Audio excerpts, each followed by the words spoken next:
Hello अस्सलाम वालेकुम। मैं काशिफ वर्मा और आज हम लॉ ऑफ डिमांड का लेक्चर शेयर करेंगे। इसमें हम समझेंगे कि लॉ ऑफ डिमांड क्या कहता है और इसकी जो एजम्पशंस वगैरह हैं और इसकी ग्राफिकल रिप्रेजेंटेशन कैसे होगी और इसका स्केजुअल कैसे बनेगा। सबसे पहले अजम्पशंस देखते हैं हम। Assumptions of the law. There is no change in income of consumer, यानी जो कंज्यूमर जो गुड्स वगैरह परचेज कर रहा है उसकी इनकम चेंज नहीं होगी, वो फिक्स रहेगी। There is no change in the price of product, यानी जो प्रोडक्ट वो परचेज कर रहा है जिसकी डिमांड हम देखेंगे प्राइस के अगेंस्ट, उसकी प्राइस सेम रहेगी, वो चेंज नहीं होगी, यानी इस ऑपरेशन के दौरान वो उसकी प्राइस सेम रहेगी। There is no change in quality of product, यानी प्रोडक्ट की क्वालिटी भी सेम रहेगी, उसमें कोई तब्दीली कोई चेंजिंग नहीं आएगी। अगर प्रोडक्ट की क्वालिटी में चेंजिंग आएगी तो जाहिर सी बात है कंज्यूमर की प्रेफरेंस चेंज हो जाएगी। तो इसलिए ये भी अजम्पशन यहाँ हम लेंगे कि क्वालिटी में कोई चेंज नहीं आएगा। There is no substitute of the commodity, यानी जो चीज़ परचेज की जा रही है उसका सब्सिट्यूट नहीं होगा। अगर सब्सिट्यूट होगा तो फिर ये लॉ एप्लीकेबल नहीं होगा। ये अजम्पशन है इस लॉ का कि कोई सब्सिट्यूट उस प्रोडक्ट का नहीं होगा। The prices of related commodities remain the same, यानी उससे रिलेटेड जो गुड्स होंगी उनकी प्राइजेस भी सेम होंगी, उनमें भी कोई रद्द बदल नहीं आएगा।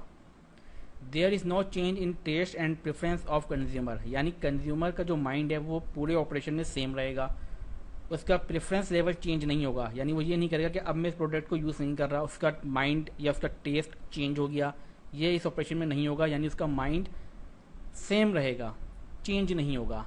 The climate and weather condition are same, यानी जो वेदर कंडीशन है क्लाइमेट कंडीशन है वो सेम रहेगी, क्योंकि अगर वेदर कंडीशन में वो डिपेंड करेगा तो ये लॉ एप्लीकेबल नहीं होगा। इसकी ज़िंदा मिसाल ऐसे है कि बहुत सी प्रोडक्ट बहुत सी खाने पीने की अशिया ऐसी हैं जो हम सिर्फ सर्दियों में खाते हैं, हालांकि उनकी प्राइसेस हाई होती हैं लेकिन फिर भी हम परचेज करते हैं, तो इस वजह से ये लॉ उसमें एप्लीकेबल नहीं होगा। हम ये एज्यूम करेंगे कि वेदर कंडीशन सेम है।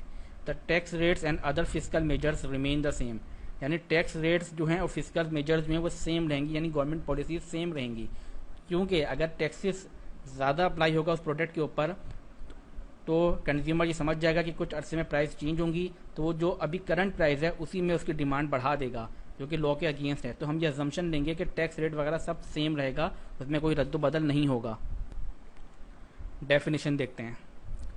Definition. There is an inverse relationship between quantity demanded and its prices, यानी जो इस प्रोडक्ट की हम क्वांटिटी डिमांड कर रहे हैं और उसकी जो प्राइस है उस प्रोडक्ट की, उसमें इनवर्स रिलेशनशिप होगा, यानी अगर प्राइस बढ़ जाएगी तो डिमांड कम हो जाएगी और अगर प्राइस कम हो जाएगी तो डिमांड बढ़ जाएगी, यानी इनवर्स रिलेशनशिप है, एक चीज़ बढ़ेगी तो दूसरी कम होगी।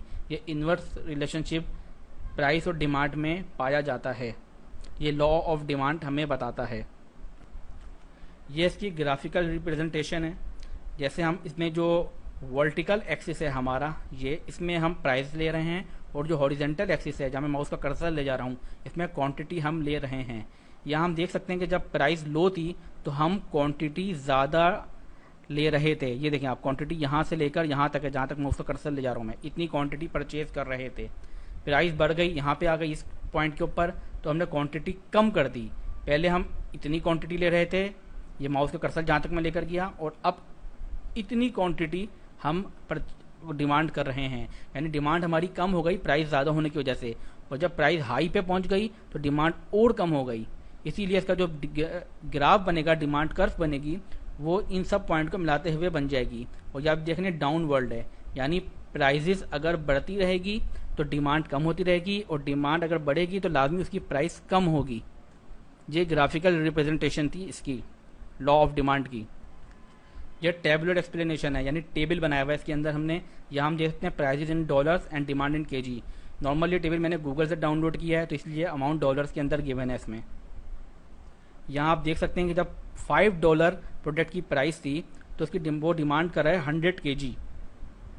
इसी तरीके से जब प्राइस कम हुई, $4 हो गई, तो उसने डिमांड बढ़ा दी और 200 kg डिमांड करना शुरू कर दिया।